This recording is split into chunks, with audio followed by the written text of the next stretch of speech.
जितना जानते हैं आप उससे कहीं ज्यादा सामर्थ्यवान हैं।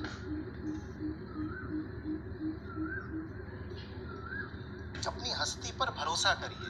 आप अपने आप को जितना जानते हैं आप उससे कहीं ज्यादा सामर्थ्यवान हैं। अपना आकलन आप बड़ी हीनता में करते हैं, अंडर एस्टिमेशन। छोटे नहीं हैं आप, विश्वास करिए। उसी ऊंचे विश्वास को श्रद्धा भी कहते हैं।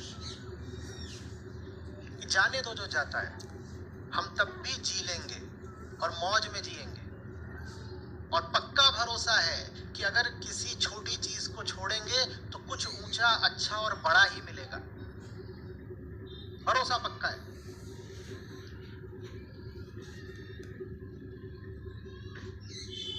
बुरे से बुरा क्या हो सकता है? एक सही उपक्रम में शरीर को मौत आ जाएगी, यही होगा। वो भी बेहतर है एक क्षुद्र जीवन जीने से।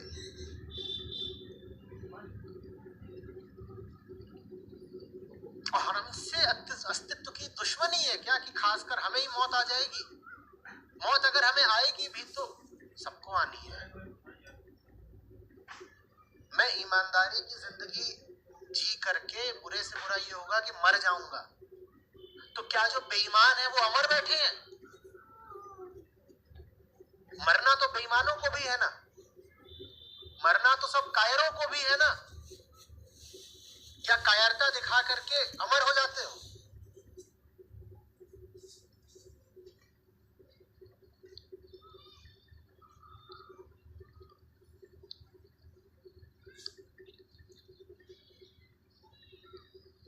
आचार्य जी, हम मरने से नहीं डरते, हम तो कई तरीके के कष्टों से डरते हैं। और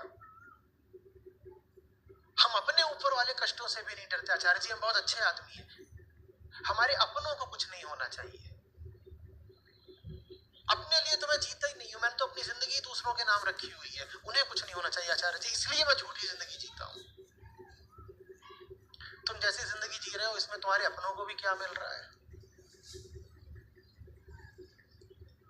तुम्हारे जितने भी तर्क हैं एक कमजोर, झूठा, खोखला जीवन जीने के समर्थन में, वो सारे तर्क कितने बेबुनियाद हैं। ये भी अगर कहते हो कि डरी हुई कमजोर जिंदगी जी रहा हूं अपनों की खातिर, तो मुझे बताओ ना, अपनों को भी तुमने क्या दे दिया आज तक? अधिक से अधिक एक औसत जीवन। वो जो अपने हैं ना आपके, वो भी एक बहुत ऊंचे जीवन के अधिकारी हैं, हकदार हैं। और छोटी जिंदगी जी करके आप उन्हें भी कुछ नहीं दे पा रहे हो, आप उनके साथ भी अन्याय कर रहे हो।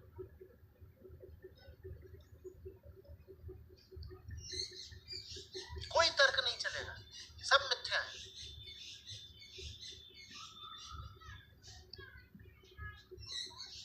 सच के खिलाफ कौन सा तर्क चल सकता है, बताइए?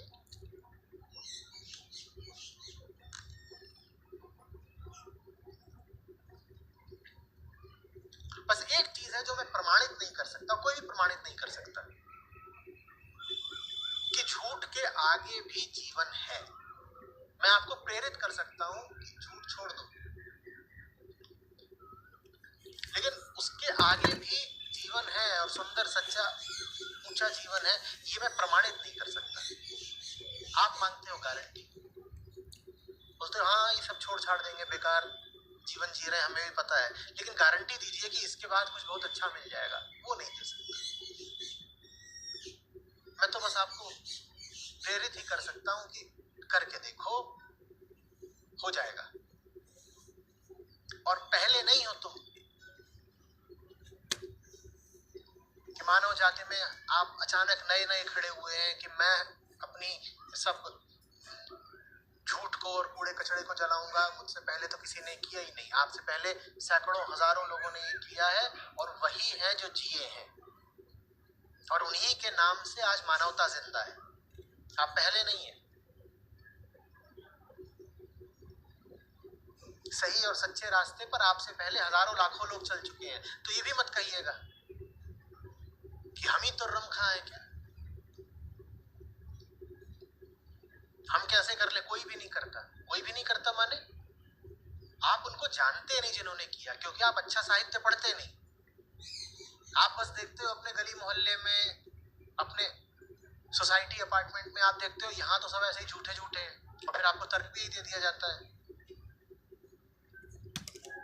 कि तुम ही आए बड़े अन्ने खां। देखो ताऊ जी की लड़की भी वही कर रही है जो हमने कहा, रीता भाभी की लड़की भी वही कर रही है जो सब करते हैं। तुम ही उड़न परी निकलोगी। आप कहिएगा हम ही नहीं निकल रहे हैं उड़न परी, हमसे पहले हजारों लाखों निकल चुके हैं। बस आपका अज्ञान इतना है कि अच्छे लोगों के बारे में आपको पता नहीं, आपको सब घटिया ही लोगों की जानकारी होती है, तो आपको लगता है सब घटिया ही है। अगर मुझे जानकारी में ही जो 100, 200, 1000 लोग हो वो सब एक ही तरह के हों, तो मुझे क्या लगेगा? पूरी दुनिया इसी तरह की है ना? इसीलिए ऊंचा साहित्य पढ़ना चाहिए, ऊंची संगति रखनी चाहिए, ताकि आपको दिखता रहे कि नहीं बहुतों के साथ हुआ, सभी के साथ हो रहा है। जो भी कोई सही जीवन जीना चाहता है वो सफल हो रहा है, वो सब सफल हो रहे हैं तो मैं भी सफल होऊंगा। और गलत जगह जियोगे, गलत लोगों की संगति रखोगे। 256 लोगों का व्हाट्सएप ग्रुप है, उसमें से 255 बिल्कुल एक ही तरह के हैं। हेलो जी, गुड मॉर्निंग जी, और बना दिए 2 फूल सुबह सुबह। ऐसे व्हाट्सएप ग्रुप में रहोगे तो वहां यही सुनने को मिलेगा कि संगति से अलग कुछ नहीं, संगति से ऊंचा कुछ नहीं। आपकी जैसी संगति आप वैसे ही हो जाओगे, उससे अलग आप नहीं हो सकते। और तुर्रा ये रहेगा कि आप कहोगे पूरी दुनिया ही ऐसी है। पूरी दुनिया वैसी नहीं है, पूरा इतिहास भी वैसा नहीं है, बस आप जिन लोगों को जानते हो वो वैसे हैं।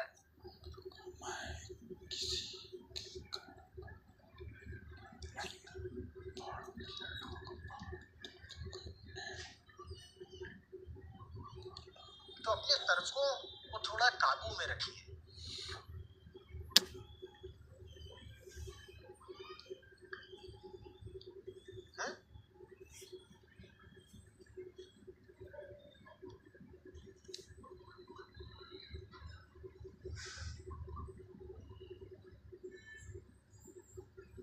डर इतनी केंद्रीय बीमारी है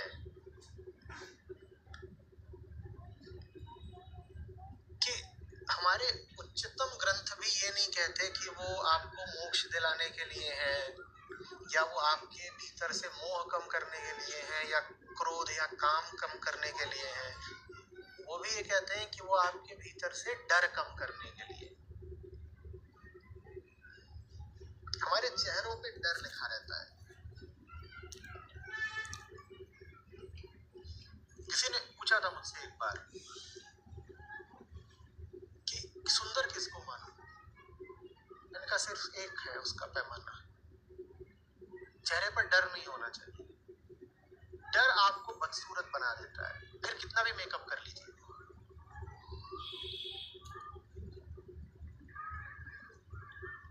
और जिसके चेहरे पर डर नहीं है वो सुंदर है। सौंदर्य की शायद इससे सटीक परिभाषा हो भी नहीं सकती। जहां डर नहीं है वहां सौंदर्य है।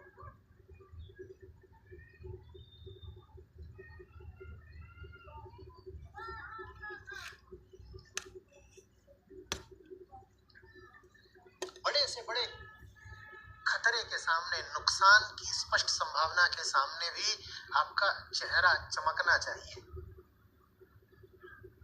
मूर्ख लोग नहीं आएंगे आपको मिस्टर इंडिया, मिस यूनिवर्स देने, लेकिन आप जानेंगे।